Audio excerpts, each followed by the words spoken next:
Hey there, welcome back to my channel, Beautiful Minutia.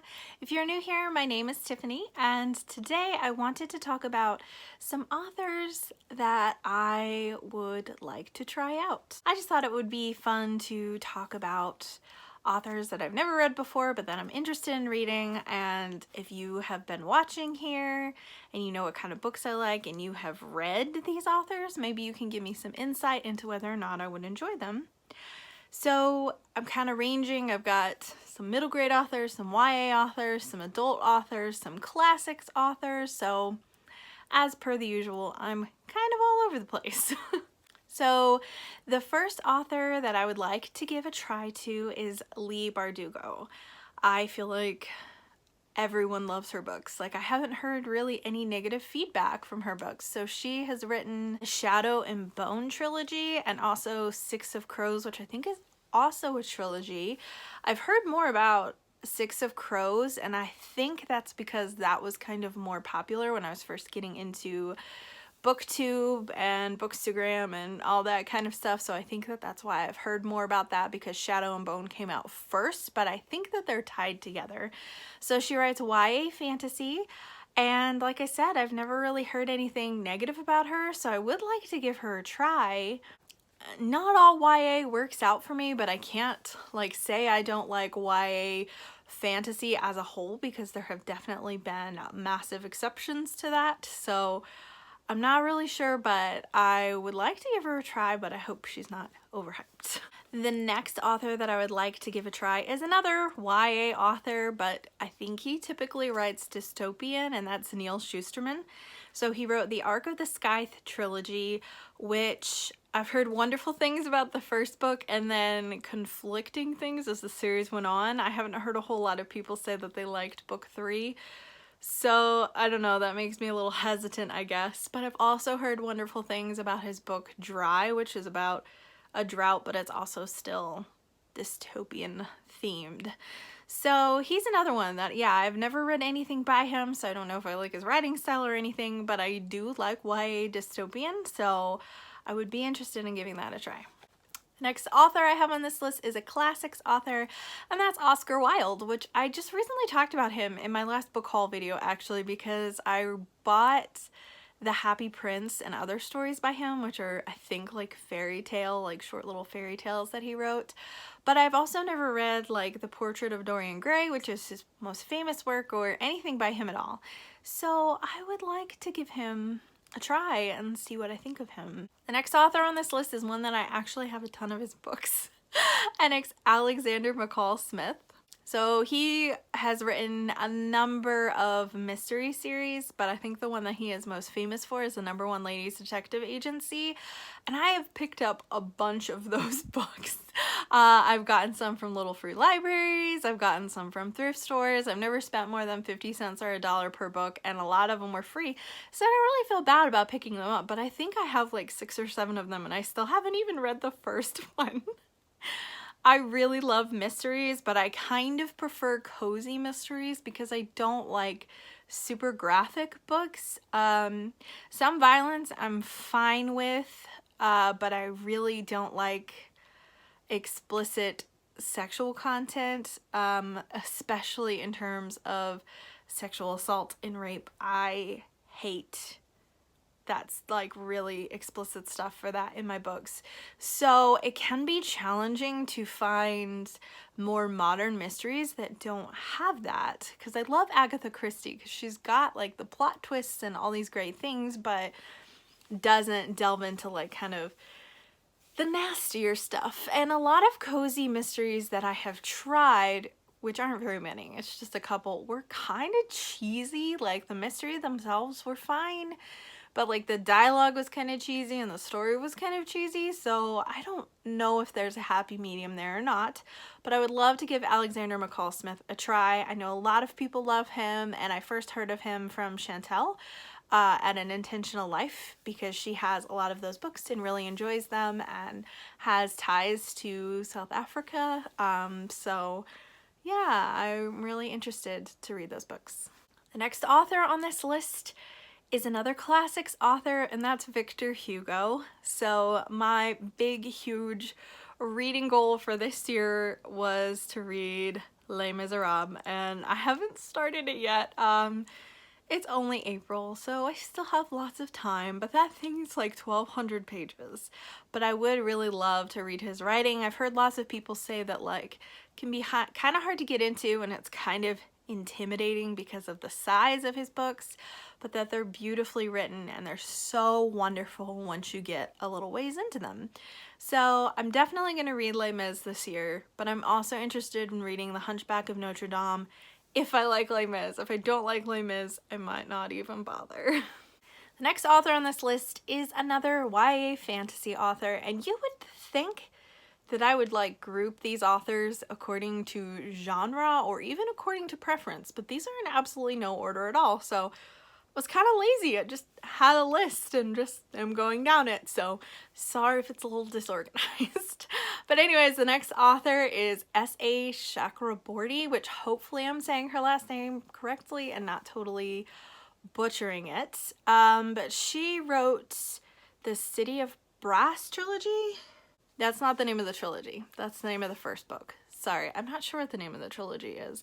But it is a fantasy, but it's set in like the Middle Ages. I feel like it might be historical as well, so it might be set like a few hundred years back or 1,000 years back or something like that, but it has to do with like genies and jinn and like all that kind of stuff, which is really kind of fun. I love books that incorporate other belief systems and mythology and stuff, which is why I really loved The Bear and the Nightingale.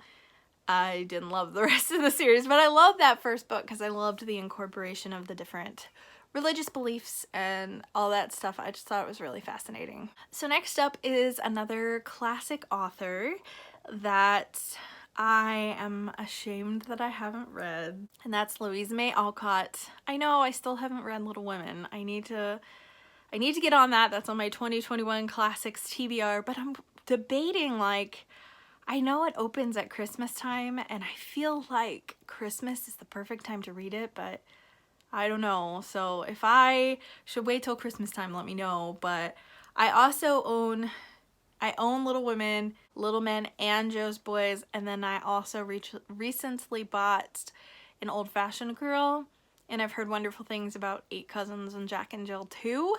So I could always read another one and save Little Women for later, but I don't know. You let me know your thoughts. So next up is a middle grade author that I've never read anything by, and that's Gary D. Schmidt. And I think he is most widely known for the Wednesday Wars, which I'm not totally sure what it's about. I feel like it might center around like the Vietnam War, but I could be way off base with that, so do not take my word for that. But I've heard that his books are wonderful and that the audiobooks are even better from quite a few people, so I would like to give him a try.